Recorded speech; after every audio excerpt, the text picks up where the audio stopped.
So what would you do if you were gifted a bear carcass from an Indigenous colleague and it was still rather ripe?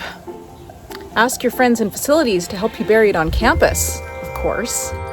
Miigwech Richard Spearman for wanting to expand our comparative osteology teaching collection by offering me the carcass of a hunted black bear, minus the skull and paws that were kept for ceremonial purposes. I buried the bear in June of 2021, and it reposed for many seasons, waiting for its opportunity to become a novel teaching assistant.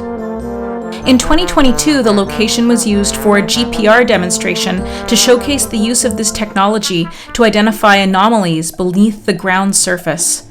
Students found the hole where the bear was buried very easily. In the winter of 2024, the time was right to teach my archaeology students some excavation techniques. We set up a 1x1 meter grid and learned how to excavate in rigorous 10 centimeter levels. We talked about the value of different types of screens, how to maintain both horizontal and vertical context, and how to use a variety of different tools, including wooden barbecue skewers and paintbrushes, to carefully expose the bones once they were encountered. After the skeleton was fully exposed, students learned how to draw plan view maps with point coordinates, collect elevation data, and take good photographs as part of documentation.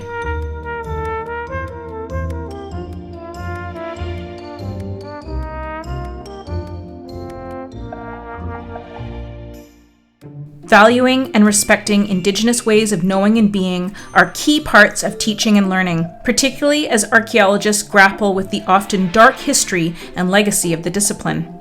It was very meaningful to model this indigenized approach with the help of colleagues from the Indigenous Studies program, who brought their students to witness the honoring of the bear through song. In a nod to learning in community and influencing the next generation, the college's preschool happened to come by just in time to participate.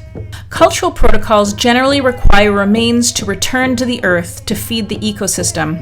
This is an act of respect and represents an understanding of the interconnection of this web of life and our responsibilities as part of this greater system. In this case, it was decided that the bear could continue to contribute to our learning so long as its life and death were honored and appreciated. Miigwech Sandy Mitchell for leading the Anishinaabe bear song. While this song is usually put away until the spring equinox while the bears hibernate, Sandy felt that it was appropriate to wake the bear with this song, given that our bears are leaving their dens earlier than expected due to climate change. Katie Waterhouse, Camosun's forensic anthropologist, then took the lead to lift the bones from the earth for evaluation in forensics labs.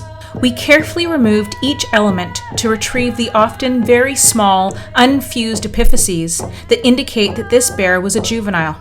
Students learned these recovery techniques and bagged the bones to maintain as much context information as possible. Back in the lab, the next step was cleaning the bones. Forensic students dry brushed the bones and identified each element as they created an inventory. The bones were laid out for forensic evaluation, which helped us reconstruct the butchering of the bear based on cut marks along the spine.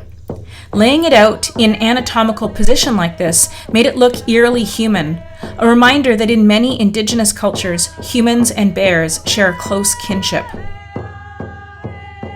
After researching how to flat lay a quadruped, we laid the bear out in a more zoo archaeology position to label the bones, the final step before installing the bear in the comparative collection. Students were meticulous in determining the order of ribs, vertebrae, and epiphyseal plates to maintain this context in the labeling. Steady hands put tiny lettering on each element so that the bear can be used as a reference by future students. Once every bone and loose epiphysis was labeled, the bear was settled into trays and given its own space in the collection. It's been a great teaching and learning experience for all of us. We look forward to future opportunities to work with the Camosun bear.